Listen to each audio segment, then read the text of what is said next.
ডিগবৈ পৌৰসভাৰ অন্তৰ্গত refinery settlement এৰিয়াৰ পথ মুকলি ডিগবৈ পৌৰসভাৰ অন্তৰ্গত ৰিফাইনেৰী সেটেলমেন্ট এৰিয়াৰ পথ মুকলি কৰে ডিগবৈ সমষ্টিৰ বিধায়ক সুৰেন ফুকনে মুখ্যমন্ত্ৰীৰ নগৰীয়াৰ পকীপথ নিৰ্মাণ আঁচনিৰ আধাৰত আজি সোমবাৰে দিনটোত ডিগবৈৰ মুঠ ৫টা পথ মুকলি কৰা হয় বুলি বিধায়কৰ সংবাদ মাধ্যমৰ আগত জানিবলৈ দিয়ে পথ মুকলি কৰা অনুষ্ঠানত বিধায়কৰ লগত উপস্থিত থাকে পৌৰসভাৰ পৌৰপতি সুদীপ্ত দত্ত চৌধুৰী উপ পৌৰ নেত্ৰী ডিম্পী সোণোৱাল ৱাৰ্ড সদস্য দেৱব্ৰত কুমাৰ দাস অভিজিত নন্দী টিংৰাই মণ্ডলৰ সভানেত্ৰী স্মৃতি দাস দলীয় সদস্য দলিলুৰ ৰহমান অৰূপজ্যোতি গগৈ সন্তোষ চেত্ৰীৰ লগতে অন্যান্য কৰ্মকৰ্তাসকল ডিগবৈৰ পৰা নিতুমণি শইকীয়াৰ ৰিপৰ্ট নিভাজ অসম লাইভ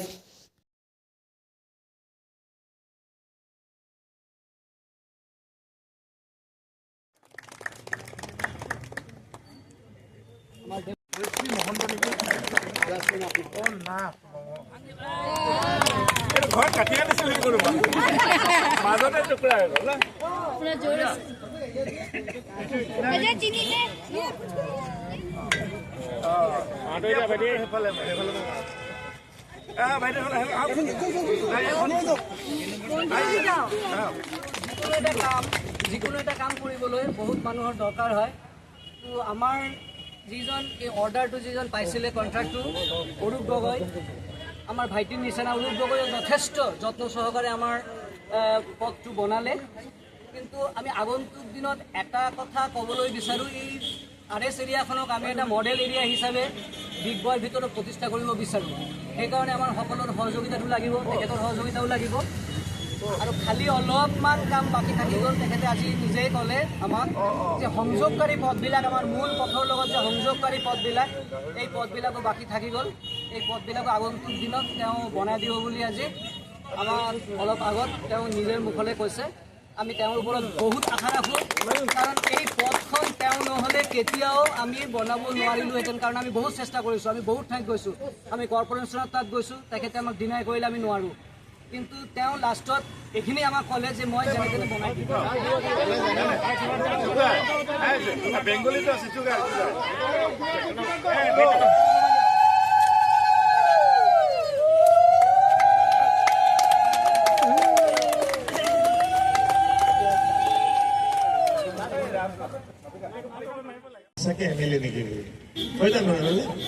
একদম ভগৱান নাচন গৈছে মাকালী ওপৰত এইটো নাভাবোঁ তাৰমানে কাম কৰিব লাগে কৰি যাওঁ আৰু আপোনালোকে যিবিলাক দিহা পৰামৰ্শ দিয়ে ভাল লাগে কেতিয়াবা দুইটা গালিও দিয়ে সুৰেন ভাই এইটো এনেকৈ কৰিব লাগে এইটো এনেকৈ কৰিলে ভাল লাগে তেতিয়া বেছি ভাল পাওঁ হয়নে আৰু আমি ডিগবৈখন মানে আৱৰ্জনা মুক্ত কৰিব লাগিব ধোঁৱা মুক্ত কৰিব লাগিব পলিউশ্যন মুক্ত কৰিব লাগিব হয়নে মই কিমান কওঁ এনেই নাজিৰাতিখন মানুহৰ লগত কাজিয়া লাগিবলগীয়া ইমান চাফা জেগাটোকো মানুহে লেতেৰা কৰে হয়নে তথাপিতো বহুত পৰিষ্কাৰ আমি ডিগবৈখন খুব পৰিষ্কাৰ কৰিব লাগিব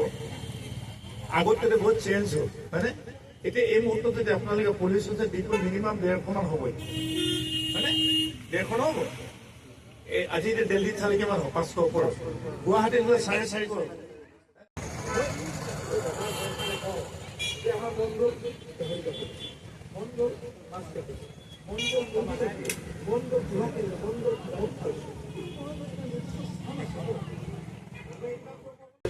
আৰু এটা কথা আমাৰ জনপ্ৰিয় মুখ্যমন্ত্ৰী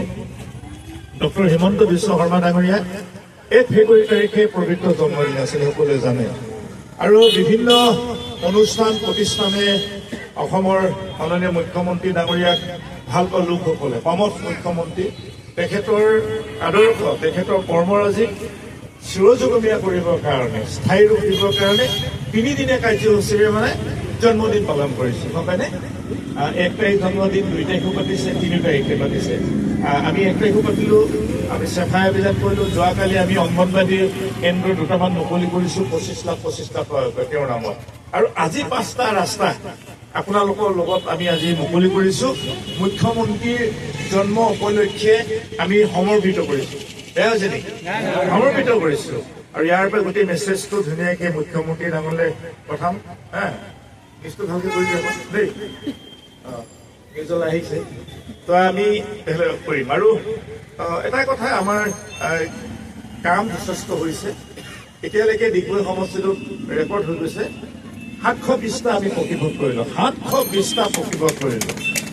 মোৰ কাৰ্যকালত মোৰ নহয় আমাৰ কাৰ্যকালত কাৰণ ইয়াত সকলো MLA মই নহয় সমষ্টি RS এৰিয়া পথৰ আজি আনুষ্ঠানিকভাৱে মুকলি অনুষ্ঠানত উপস্থিত থকা মোৰ পৰম শ্ৰদ্ধাৰ জ্যেষ্ঠ নাগৰিকসকল 60 পাৰ হৈ গ'ল যে আপোনালোকৰ নাম ক'লে বহুত দেৰি হ'ব আৰু আমাৰ ইয়াত সন্মানীয় বাইদেউসকল ইয়াত মোৰ সৈতে উপস্থিত থকা আমাৰ মিউনিচিপালিটিৰ চেয়াৰমেন সুচিত্ৰ দত্ত চৌধুৰী ডাঙৰীয়া এই চেয়াৰমেন নমস্কাৰ দভাই ভাইচ চেয়াৰমেন DP সোণোৱাল আছে ভাইচ চেয়াৰমেন আৰু আমাৰ টিংৰাই মণ্ডল সমিতিৰ প্ৰেচিডেণ্ট শ্ৰী দাস এফালে আমাৰ আজি আমাৰ মাজত আহি উপস্থিত হৈছে আমাৰ ডিগবৈ পৌৰসভাৰ অন্তৰ্গত 5টা পথৰ আজি আমি মুকলি কৰিলোঁ আৰু প্ৰথম পথটি হৈছে আমাৰ ডিগবৈ চিভিল যিটো পাৰ্কিং প্লেচ আছিলে আমি 15 লাখ টকা তাত দিছিলোঁ হোমৰ বিদ্যাপীঠ যিটো কানেক্টিং ৰোড তাত আমি 15 লাখ টকা দিছিলোঁ খুব সুন্দৰকৈ নিৰ্মাণ হোৱা হৈছে তাৰপিছত জনতা বিদ্যালয়ৰ তাতো আমি 34 লাখ টকা দিছিলোঁ তাতো সম্পূৰ্ণ হৈছে আৰু আমাৰ এটি মনসা মন্দিৰলৈ যোৱা পথটি মুলিয়াবিত তাত আমি 14 লাখ দিছিলোঁ সেইটোও আজি মুকলি কৰিলোঁ ইয়াৰ পৰা আহি কিনে ডিগবৈ এইটো আমাৰ NS এৰিয়া RS এৰিয়া যথেষ্ট জৰাজীৰ্ণ আছিলে এই পথটি আমি কৰিলোঁ প্ৰায় 1.5 কোটি টকাৰ পথৰ আজি উদ্ঘাটন কৰিলোঁ আৰু আমাৰ মাননীয় মুখ্যমন্ত্ৰী ডক্টৰ হিমন্ত বিশ্ব শৰ্মা ডাঙৰীয়াৰ যোৱা 1 ফেব্ৰুৱাৰী তাৰিখে তেখেতৰ পবিত্ৰ জন্মদিন পালন কৰা হৈছে সমগ্ৰ অসমতে আৰু সেই জন্মৰ লগত 3 দিনীয়া কাৰ্যসূচীৰে বিভিন্ন অনুষ্ঠান প্ৰতিষ্ঠানে তেখেতক ভালপোৱা আমাৰ মাননীয় মুখ্যমন্ত্ৰী ডাঙৰীয়াৰ 3 দিনীয়া মানে জন্মদিন পাতিছে আৰু যোৱাকালিও মই আমাৰ অংগনবাদী কেন্দ্ৰ যিটো অংগনবাদী কেন্দ্ৰ 25 লাখ টকীয়া তাৰ উদ্ঘাটন কৰিলোঁ তেখেতৰ নামতে আমি উৎসৰ্গা কৰিছোঁ আজি ইয়াত জন্মজয়ন্তীৰ লগতে সংগতি ৰাখি ইয়াৰ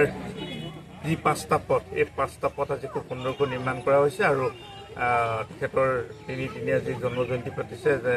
তাত আমি চেলিব্ৰেশ্যন কৰিছোঁ গতিকে খুব ভাল হৈছে আৰু এই অঞ্চলত আমি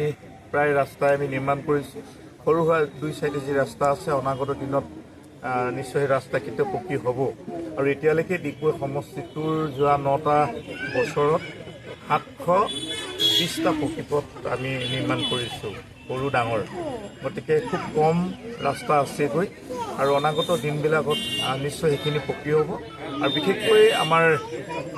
মাননীয় মুখ্যমন্ত্ৰী আমাৰ কমত মুখ্যমন্ত্ৰী ডক্টৰ হিমন্ত বিশ্ব শৰ্মা ডাঙৰীয়াৰ নেতৃত্বত ইতিপূৰ্বেই অসমৰ 126টা সমষ্টিত সকলো জাতি জনগোষ্ঠী ভাষা ভাষীৰ মাজত তেখেতৰ কৰ্মৰ দ্বাৰা জনপ্ৰিয়তা অৰ্জন কৰিবলৈ সক্ষম হৈছে আৰু আমাৰ বিশ্বাস আছে আমাৰ আস্থা আছে অহা দিনবিলাকত আমাৰ অসমখনক সমগ্ৰ ভাৰতবৰ্ষৰ ভিতৰত এখন উন্নত ৰাজ্য হিচাপে তেখেতে গতিশীলতা দিব আৰু তেখেতক আমি ইয়াৰ পৰা ধন্যবাদ জনাইছোঁ আৰু অনাগত দিনবিলাকত ডিগবৈ সমষ্টিটোৰ যিবিলাক সমস্যা আছে আৰু ৰাইজৰ যিবিলাক মনৰ কথা আছে তেখেতক আমি অৱগত কৰিছোঁ আৰু যিখিনি বাকী আছে সেইখিনি নিশ্চয় অৱগত কৰিম আৰু আশা ৰাখিছোঁ ডক্টৰ হিমন্ত বিশ্ব শৰ্মা ডাঙৰীয়াই আমাৰ মনৰ কথাখিনি বুজি বাকী কামখিনি আমালৈ সহযোগিতা আগবঢ়াব থেংক ইউ